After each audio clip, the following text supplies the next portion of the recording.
First of all, I'm so happy to be with all of you here. And second, I'm not talking in Tamil. I'm basically a Malayali. I know a little bit of Tamil. So, கொஞ்சம் கொஞ்சம் நான் பேசுறேன்.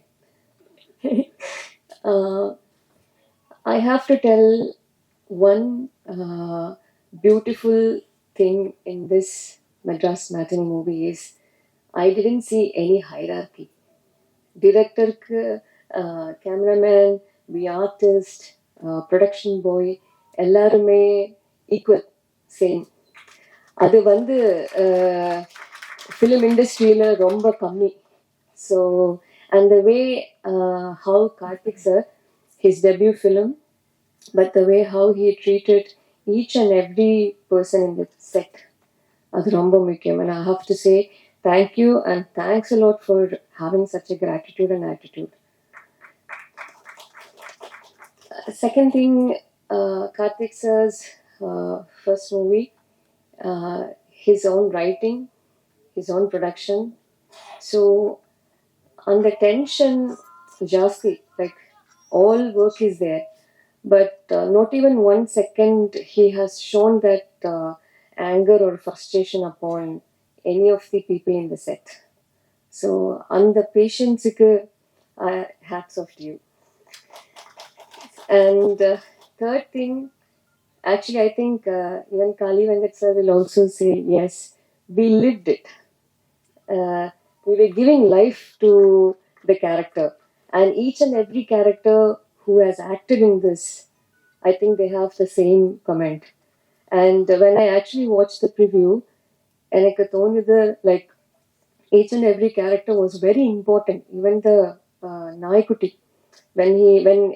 okay, I'm not saying the story, but you will have that moment in your with you, like even that dog was actually not acting but living with us.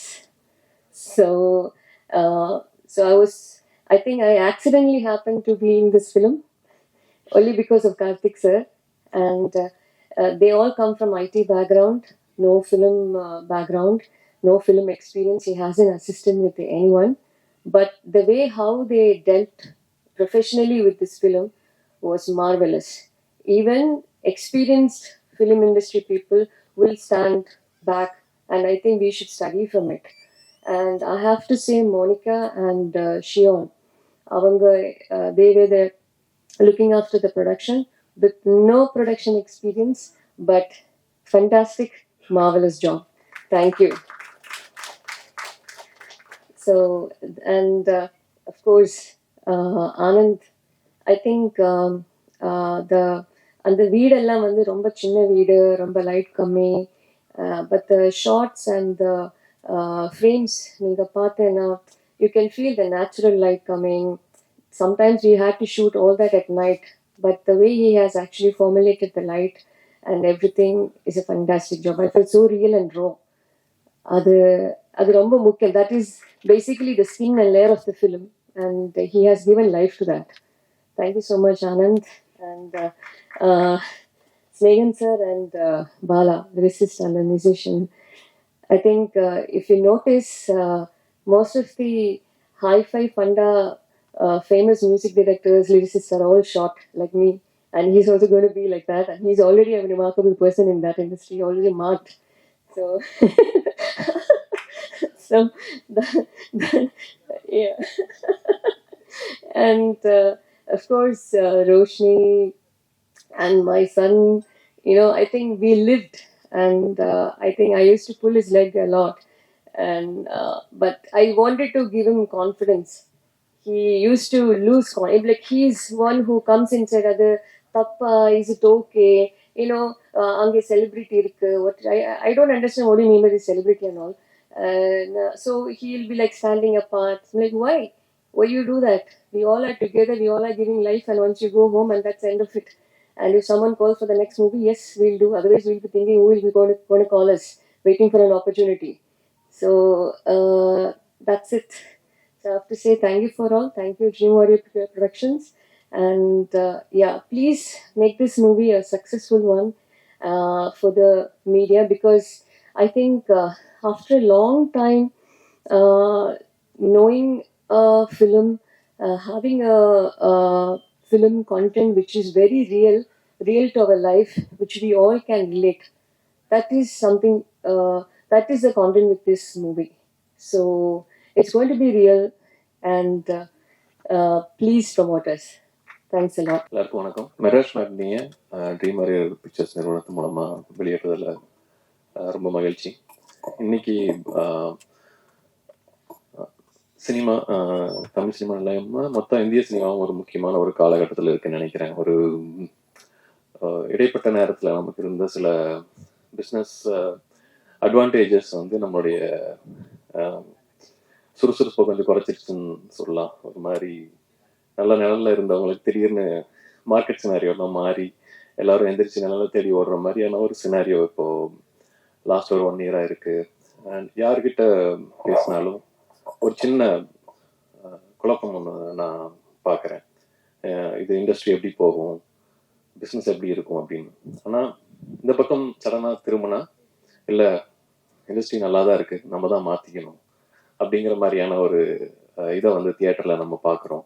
இங்கே ஓடக்கூடிய படங்கள், மக்கள் இன்னும் தியேட்டருக்கு நிறைய வந்து படம் பார்க்குறாங்க, நல்ல படங்களை சப்போர்ட் பண்ணுறாங்க அப்படிங்கிற ஒரு நம்பிக்கை இருக்கிற கட்டத்தில் ஒரு எல்லாரும் ஒரு படம் ஆரம்பிக்கிறப்போ இந்த படம் மிகப்பெரிய வெற்றி பெறணும், நமக்கு ஒரு அங்கீகாரம் கிடைக்கணும், நம்மளுடைய கனவு நிறைவேறணும், நிறைய பணம் சம்பாதிக்கணும், பேரை சம்பாதிக்கணும், இந்த மாதிரி நிறைய ஒவ்வொருத்தருக்கும் ஒவ்வொரு மாதிரியான விஷயத்தோட ரொம்ப பாசிட்டிவாக தான் ஆரம்பிக்கிறோம்.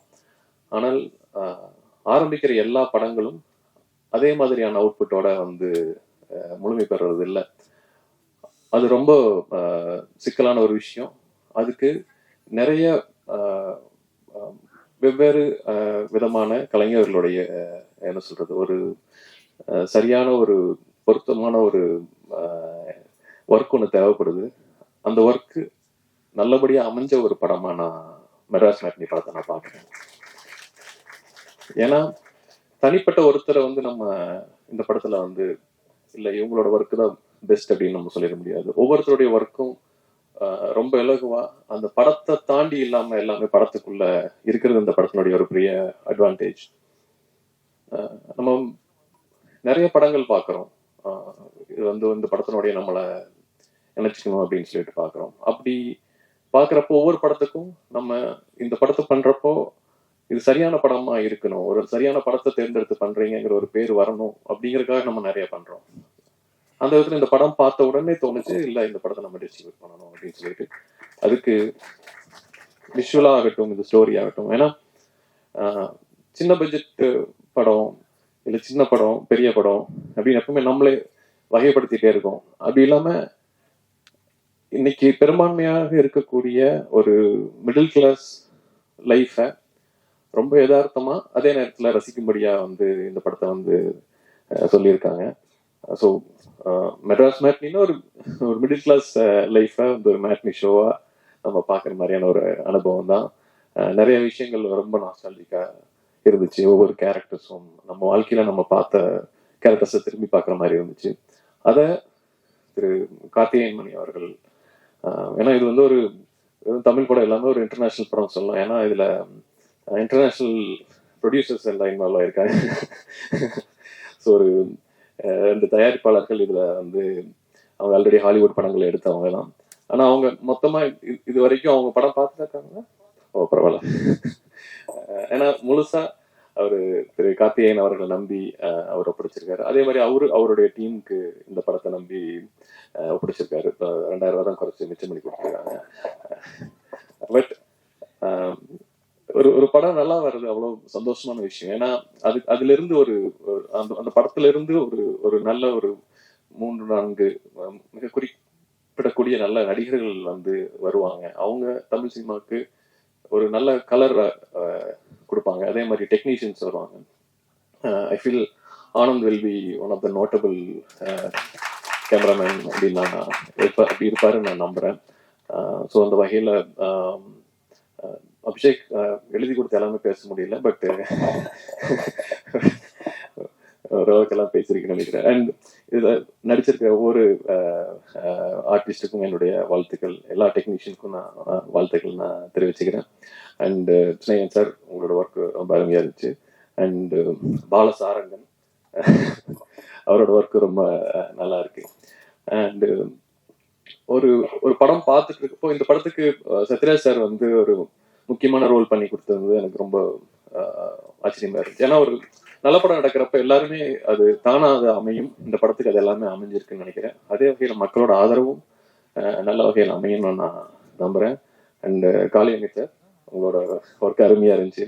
ஒரு ஒரு திடீர்னு ஒரு படம் பார்த்துட்டு இருக்கப்போ ஒரு மூமெண்ட்ல அதாவது இவர் வச்சு ஒரு ஃபுல் லென்த் ஆக்ஷன் படமே பண்ணலாம் போல இருக்கு, அவ்வளவு மாசா இருக்காரு அப்படி இருந்துச்சு. ஏன்னா இந்த படம் வந்து ஒரு ஒரு மாஸ் கமர்ஷியல் ஃபில்மா தான் நான் பார்க்குறேன். ஒரு மிடில் கிளாஸ் லைஃப், ஒரு அந்த அந்த அந்த குடும்ப தலைவன் அவன் ஒரு மாஸ் ஹீரோ அப்படின்னு சொல்றதா இந்த படம். அது கண்டிப்பா அது எல்லாரும் உணர்வும் நம்புறோம். So thank you so much. இந்த படத்துல ஒரு பாட்டை நானும் எங்களுடைய ரோம்னு இருக்கிறதுக்கு நான் என்னுடைய நன்றிகள். And thanks Guhan also. So thank you so much. எல்லாருக்கும் வணக்கம், வந்ததுக்கு ரொம்ப நன்றி. ஸோ இது என்னோட ஃபர்ஸ்ட் படம்ன்றனால ஒரு சின்ன பேக்ரவுண்ட் மட்டும் சொல்லிடுறேன். 2022 வந்து நான் வந்து கோவிட் டைமில் கொஞ்சம் நிறைய டைம் இருந்தது. அப்போ வந்து நான் என் அம்மாவோட அம்மா வந்து நிறைய இலக்கிய வட்டம்லாம் போவாங்க. அப்போ வந்து அவங்க தமிழ் ரொம்ப பழமையான லாங்குவேஜ் அப்படின்னு சொல்லுவாங்க. நான் கிண்டல் பண்ணிட்டு இருப்பேன், நீங்களே தான் பழசுன்னு சொல்லிட்டு இருக்கீங்க அப்படின்னு சும்மா விளையாட்டுக்காக சொல்லுவேன். உண்மையிலே தமிழ் எவ்வளோ பழசு அப்படின்ற கொஷின் வந்து எனக்குள்ள வந்தது. நான் வந்து அதுக்கு கிட்டத்தட்ட ஒரு 2-3 இயர்ஸ் நான் வந்து ரிசர்ச் பண்ணேன், நான் படித்தேன், நிறைய டைம் ஸ்பெண்ட் பண்ணேன். அது மூலமாக வந்து எனக்கு வந்து புறநானூறு அகநானூறு போயம்ஸ்லாம் நான் ஃபுல்லாக படிக்க ஆரம்பித்தேன். ஸ்கூலில் கற்றுக் கொடுத்துருப்பாங்க, ஞாபகத்தில் இல்லை. நான் தமிழில் ரொம்ப வீக்காக இருந்தேன் டு பி ஆனஸ்ட். என்னன்னா நம்மளோட வரலாறு இப்போ இருக்கவங்களுக்கு யாருக்குமே தெரியலன்றது வந்து எனக்கு மிகப்பெரிய வருத்தமாக இருந்தது. என்னன்னா ஒரு காலத்தில் வந்து நீங்கள் இது எத்தனை பேருக்கு தெரியும் தெரியல, இந்த போயம்ஸில் வந்து நிறைய சிட்டிஸும் நிறைய வணிகம், கிரேக்கரோட ட்ரேட் பண்ணுது, ரோமன்ஸோட ட்ரேட் பண்ணுது, இந்த எல்லா மென்ஷனுமே இருந்தது. ஆனால் அதுக்கான ஃபிசிக்கல் எவிடன்ஸ் நமக்கு கிடைக்கல. ஸோ எல்லாரும் என்ன சொன்னாங்கன்னா இதெல்லாம் கட்டுக்கதை அப்படின்னு சொன்னாங்க. ஸோ இந்த போயம்ஸ் வந்து ஒரு போயமே என்ன பொறுத்த வரைக்கும் அதில் நீங்கள் ஒரு 4 படம் எடுக்கலாம். கிட்டத்தட்ட புறநானூறு 400 போயம்ஸ் இருக்கு. 300 ஒரு படம் வந்திருக்கும், நீங்களாம் பார்த்துருப்பீங்க, ரொம்ப ஃபேமஸான படம். எனக்கு தெரிஞ்ச அந்த படம் தமிழ் படமாக தான் எடுத்துருக்கணும். ஏன்னா அந்த மாதிரி கதை இங்கே எவ்வளோ இருக்கு, அந்த மாதிரி கதைங்க நமக்கே தெரியல. அது வந்து உண்மையிலேயே வருத்தத்துக்கு ஒரு விஷயமா தான் நான் பார்க்குறேன். ஸோ எனக்கு என்ன டிரைவாக இருந்ததுன்னா, இப்படி ஏன் மற்றவங்க எடுக்கலன்றது கேட்கறது விட்டுட்டு நான் ஏதாச்சும் பண்ணோன்னு தான் நான் வந்து புறம்னு ஒரு ஷார்ட் ஃபிலிம் எடுத்தேன். கெடுகு சிந்தை கடிதவள் துணிவேன்ற ஒரு ஷார்ட் ஃபிலிம். அந்த ஷார்ட் ஃபிலிமை வந்து அந்த போயமை வந்து ஒரு ஷார்ட் ஃபிலிமாக விஷுவலைஸ் பண்ணி கிட்டத்தட்ட ஒரு 20 மினிட்ஸ் ரன் டைம் வரும். அது யூஎஸ்ல கொஞ்சம் நிறைய ஃபிலிம் ஃபெஸ்டிவல்ஸ்லாம் வின் பண்ணுச்சு. அது மூலமாக தான் எனக்கு இந்த படத்துக்கு ப்ரொடியூசர்ஸ் கிடைச்சாங்க. அவங்க ப்ராப்பர் அமெரிக்கன்ஸ். அவங்க வந்து அதை பார்த்துட்டு ப்ராபப்ளி நீ இதை இன்னும் ஒன்று ட்ரை பண்ண, இந்த ஸ்கில் உங்ககிட்ட இருக்குன்னு என்னை என்கரேஜ் பண்ணாங்க. இன்னொன்று அந்த படத்தை ஷார்ட் ஃபிலிம் வந்து இதே ஸ்டேஜில் இதே பிரசாத் லாப்ஸில் கனிமொழி மேம் எம்பி அவங்க தான் வந்து லான்ச் பண்ணாங்க அந்த படத்தை. என்னன்னா எனக்கும் அவங்களுக்கும் பெரிய கனெக்ஷன்லாம் இல்லை. நான் ஒரு சாதாரண ஆளு தான். நான் ஒரு ரொம்ப எம்ஜிஆர் நகரில் பிறந்து வளர்ந்த ஒரு சாதாரண ஆளு. பட் அந்த படம் மூலமாக எனக்கு என்ன ரொம்ப ஆணித்தனமாக என் மைண்டில் போச்சுன்னா, மீனிங்ஃபுல்லாக ஒன்று பண்ணா ஊர் உலகமே சப்போர்ட் பண்ணும். அதுதான் வந்து நான் என்னோட ஒரு ஸ்ட்ராங் ரியலைசேஷனாக இருந்தது. ஸோ நான் ஐடியில் இருந்தாலும் எனக்கு வந்து சினிமா மேலே பயங்கரமான பேஷன் உண்டு. என் அப்பா வந்து சின்ன வயசுலேயே எனக்கு ஃபர்ஸ்ட்டு காமிச்ச படம் வந்து தேட்டரில் கூப்பிட்டு போய் காமிச்ச படம் வந்து ஜுராசிக் பார்க். அந்த டைனோசர்லாம் வந்து உண்மையாக பொய்யான்னு புரியிற வயசில் கூட நான் இல்லை, பயங்கரமாக இருந்தது பார்க்க. ஸோ அப்பாவனால எனக்கு வந்து சினிமாவில் கண்டிப்பாக அந்த இன்ட்ரெஸ்ட் இருந்தது. ஸோ எடுத்தா நான் அடுத்து என்ன அர்த்தமுள்ளதாக எடுக்க முடியுன்றதை எனக்குள்ள கொஷினாக இருந்தது. எனக்கு என்ன தோணுச்சுன்னா, நான் சொன்ன மாதிரி பிறந்து வளர்ந்தது எல்லாமே எம்ஜிஆர் நகர். எங்கள் தெருமுனையில் ஒரு அங்கிள் வந்து மளிகை கடை வச்சிருக்காரு. எனக்கு நினைவு தெரிஞ்ச நாள்ல இருந்து 35 வருஷமா அந்த அங்கிளோட கடை அதே சைஸ்ல தான் இருக்கு. கொஞ்சம் கூட குறையல, கொஞ்சம் கூட ஏறல. இது அவரை பத்தி, அவர் லைஃப் பத்தி நான் யோசிச்சிருக்கேன். டெய்லி எழுந்திருக்கிறாரு, அந்த கடைக்குள்ளேயே இருக்காரு. அவர் வந்து தான் முன்னேற வாய்ப்பே இல்லைன்னு தெரிஞ்சும் தான் ஓடுறாருன்னு நான் நினைக்கிறேன். இது வந்து அவரோட இன்டெலிஜென்ஸுக்கான இண்டிகேட்டர் கிடையாது, அவரோட சூழ்நிலை அப்படி. நம்மளோட நிறைய பேரோட சூழ்நிலை வந்து அப்படி. என்னன்னா நமக்கு இருக்க செட்டப் இருக்குல்ல, ஃப்ரேம், நம்ம அதுவே நமக்கு நிறைய லிமிடேஷன்ஸ் தரும். அது வந்து it's not an indicator of our intelligence. So ஒரு சாதாரண மனுஷனுக்கான ஒரு லிமிடேஷன் எப்பவுமே வெளி உலகத்தில் உண்டு. நம்ம மற்றவங்க ஆட்டோ யூனிஃபார்ம் போட்டால் மற்றவங்க உங்களை ட்ரீட் பண்ணுற விதமோ, இல்லை நீங்கள் சார் இப்போ செப்பல் போட்டிங்கன்னா உங்களை ட்ரீட் பண்ணுற விதமோ, இது எல்லாமே கண்ணுக்கு தெரிஞ்சும் கொஞ்சம் தெரியாமல் கொஞ்சம் இருக்கு. ஸோ அந்த மாதிரி ஒரு அப்பா பசங்களுக்காக நாய் மாதிரி ஓடுறாரு. திடீர்னு பார்த்தா பசங்களுக்கும் அவருக்கும் ஒரு கேப் இருக்கு. அந்த அப்பாவுக்கு எவ்வளோ வலிக்கும், அதுதான் இந்த படம். ஸோ என்னன்னா இந்த கதையை நான் வந்து எழுதி முடிச்சதுக்கப்புறம் ஒரு நல்ல அப்பா கிடைக்கணும்னு நான் தேடிட்டு இருந்தேன், வலைவீசி தேடிட்டு இருந்தேன். அப்போதான் வந்து காளி சார் வந்து இந்த கதைக்கு எஸ் சொன்னார். நான் இன்ஃபேக்ட் நான் இன்னொரு மைண்ட் செட்லேயும் இருந்தேன். கரெக்டான அப்பா இந்த படத்துக்கு வந்து மாட்டினா இந்த படமே எடுக்க வேண்டான்ற மைண்ட் செட்டில் தான் இருந்தேன். Kali Venkat sir, thank you so much for doing this. Kali Venkat sir பற்றி நான் என்ன சொல்லணும்னா, ரொம்ப உண்மையாக இருக்கும், எல்லாமே ரொம்ப உண்மையாக இருந்தது. எனக்கு வந்து ஒரு ஃப்ரேம், ஒரு செகண்ட் கூட வந்து போலித்தனமா இந்த படத்துல வந்து எதுவுமே இருக்காது. எல்லா ஆக்டர்ஸுமே, காளி வெங்கட் சார், ஷெல்லி, விஸ்வா, ரோஷினி, ஒரு மோமெண்ட், மீதி அதர் ஆக்டர்ஸ் ஒரு மோமெண்ட் கூட பொய்யா இருக்காது, ரொம்ப உண்மையா இருக்கும். இந்த படம் வந்து எப்படின்னா, உங்க லைஃப்ல நீங்க உங்களுக்கே தெரியாத ஒரு பெர்ஸ்பெக்டிவ் இருக்கும்ல, ஒரு அழகான பெர்ஸ்பெக்டிவ் இருக்கும், அது கண்டிப்பா அந்த படம் மூலமா கிடைக்கும். சத்யராஜ் சொன்ன மாதிரி, சத்யராஜ் சார் கேரக்டர் இந்த ட்ரெய்லர்ல சொன்ன மாதிரி, சர்ஃபேஸ் லெவல்ல நோ ஆக்ஷன், மிடில் கிளாஸ் லைஃப்ல என்ன இருக்கும், no action, no adventure, no romance, so sad அப்படின்னு சொல்லுவாரு. பட் இது எல்லாமே இருக்கும், அது உங்க லைஃப்லயும் இருக்கு. அது வந்து கண்டிப்பா இந்த படம் மூலமா உங்களுக்கு ஒரு ரிஃப்ளெக்டிவ் எக்ஸ்பீரியன்ஸா இருக்கும். சப்போர்ட் பண்ணுங்க. Thank you so much. என்னோட கடைசியா வந்து என்னோட க்ரூ, என்டையர் க்ரூ, டைம் இன்ட்ரெஸ்ட்ல நான் வந்து ஃபுல்லா பேசல. ஆனந்த், பாலா, என்னோட எடிட்டர் சதீஷ், ஹரிகிருஷ்ணன் ஜிஏ, அவர் இல்லைன்னா அந்த படம் நடந்திருக்காது. முக்கியமா வந்து அபிஷேக் ராஜா. என்னன்னா, எனக்கு வந்து சினி இண்டஸ்ட்ரியில எந்த கனெக்ஷன்ஸுமே இல்லை. ஒரு ஸ்டெப்பும் எதை பத்தியுமே யோசிக்காம எனக்கு ஹெல்ப் பண்ணது வந்து அபிஷேக் தான். Abhishek, thank you so much for doing everything. Thank you. And then in fact அவர் மூலமா தான் ட்ரீம் வாரியர் பிக்சர்ஸ் அவர் தான் வந்து பார்க்க வச்சாரு. நான் இன்ஃபேக்ட் அவங்களோட படத்தோட மிகப்பெரிய ஃபேன், அவங்க எடுத்த எல்லா படத்தோட மிகப்பெரிய ஃபேன். ஸோ எனக்கு வந்து ஒரு மாதிரி சரியெல்லாம் தான் இருந்தது. ட்ரீம் வாரியர் பிக்சர்ஸ் பேனர் பார்க்கும்போது எனக்கு ரொம்ப சந்தோஷமா இருக்கும். I have to thank Gohan sir. Gohan sir, thank you so much for all your support. And then முக்கியமா SR Prabhu sir, thank you so much for your support sir. Grateful. கண்டிப்பா இந்த படத்தை support பண்ணுங்க. This will be a fun, emotional ride. I hope you all enjoy it in the theaters. Thank you.